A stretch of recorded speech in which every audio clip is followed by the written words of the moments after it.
Welcome to The Explainer. Today we're tearing into a topic that pretty much every busy professional wrestles with at some point.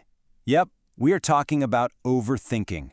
We're going to break down the actual anatomy of overthinking and, more importantly, figure out how to snap that exhausting cycle of uncertainty.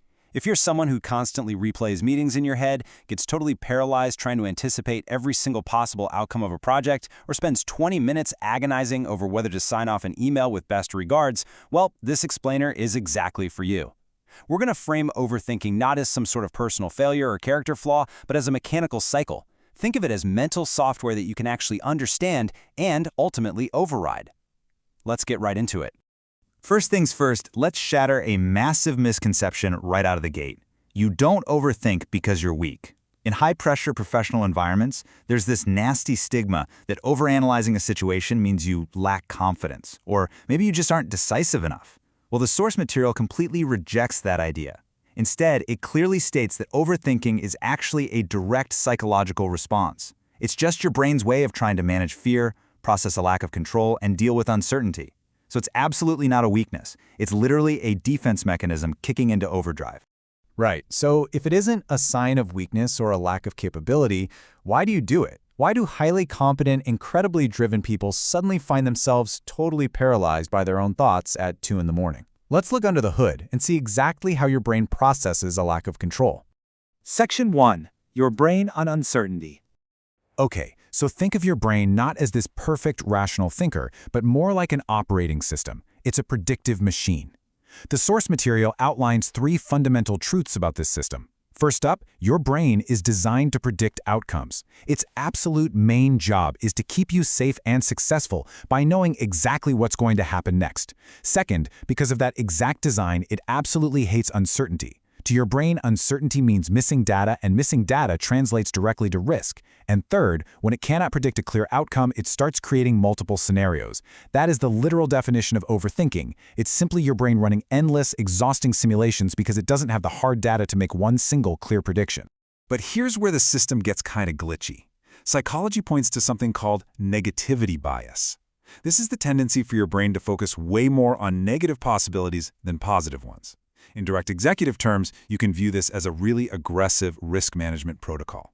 Your brain prioritizes the absolute worst-case scenarios just to make sure you survive them.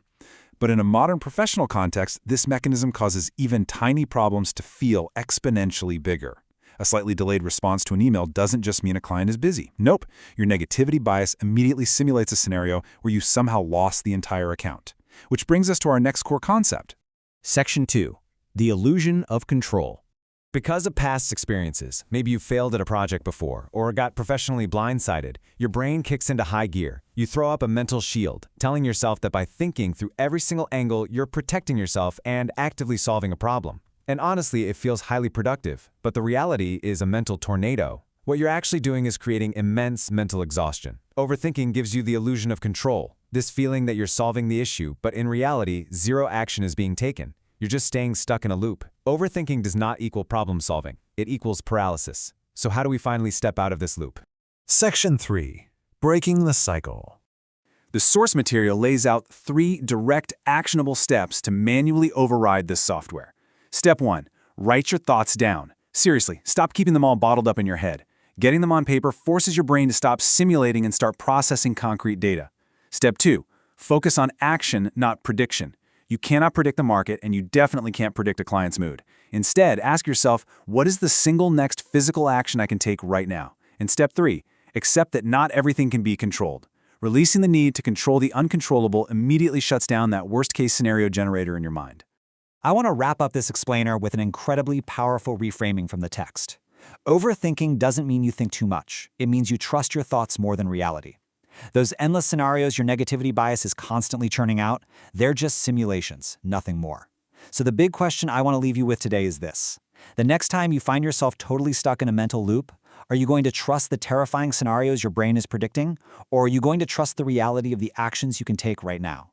Take back control of the software and stop the cycle. Thanks so much for joining me, and I'll see you next time.